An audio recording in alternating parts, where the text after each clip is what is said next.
was at one time a great civilization in the Pacific called Mu, or Lemuria. Well, that's probably the worst thing you can say to an archaeologist, because they regard it as total fantasy, totally made-up nonsense. And I sympathize with them, because for many years, I didn't believe that such a place could possibly have existed either. Enough is known of the bottom of the Pacific to show there was never a continent there. However, with the end of the Cold War, something very interesting happened. When the Soviet Union was alive and well, or alive anyway, and in big competition with the United States, the Russians and the Americans were busily mapping the bottoms of the sea, you know, to fight each other's submarines and so on. So they made these highly detailed maps of the bottom of the Pacific and the Atlantic and the Indian Oceans. Well, when Russia collapsed, the Cold War was over with, and there was no need to keep this privileged information anymore. So Scripps Oceanographic, out in San Jose, California, released these maps to the general public, which means now that you can actually own these tremendously detailed maps of the bottom of the sea. And what they revealed was extremely interesting.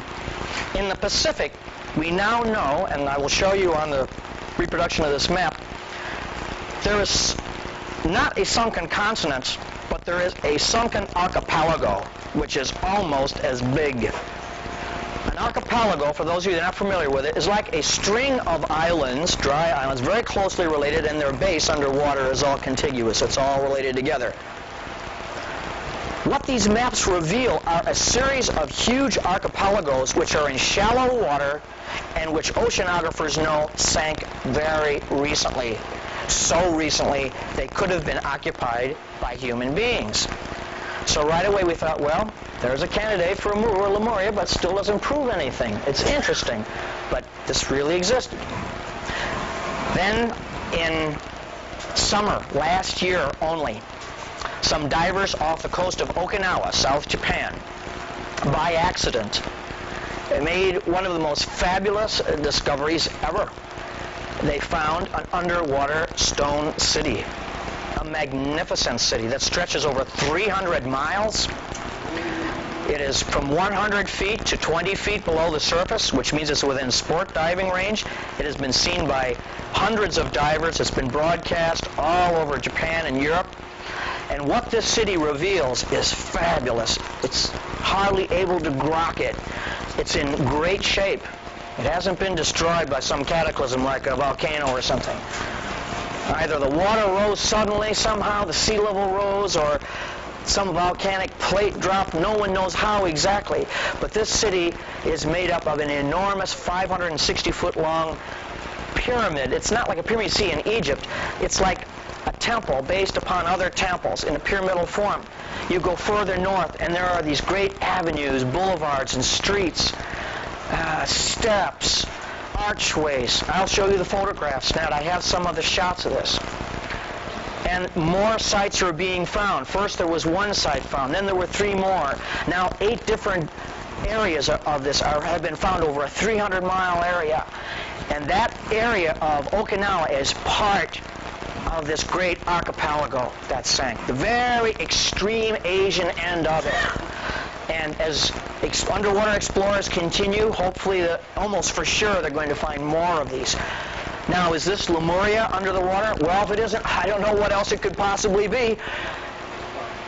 Now, it looks as though there is real physical evidence for this great civilization that flourished at one time. I can say, too, that these buildings that are found underwater bear virtually no resemblance to anything in Japan.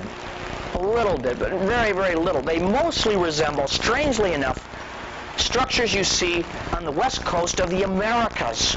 There's a real comparison between some of the things which I saw and photographed in Peru with which we have photographs underwater in Japan.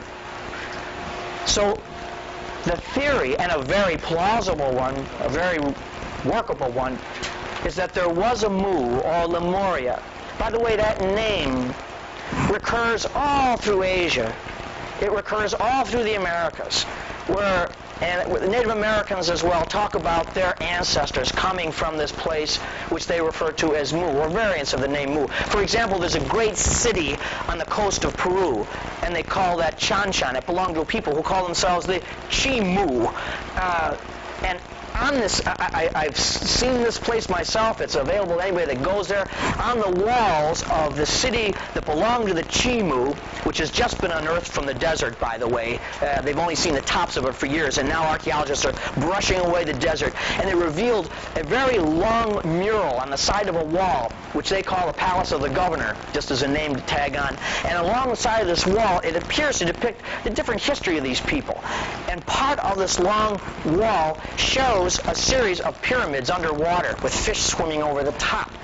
So the basic theory is this: if you put all the myths and everything together, that here was this great island empire, more than an island, almost a continent, which we do know really existed, which still exists, very shallow water. And on this island, mankind, it looks like, evolved more than just civilization, but developed races, specific races.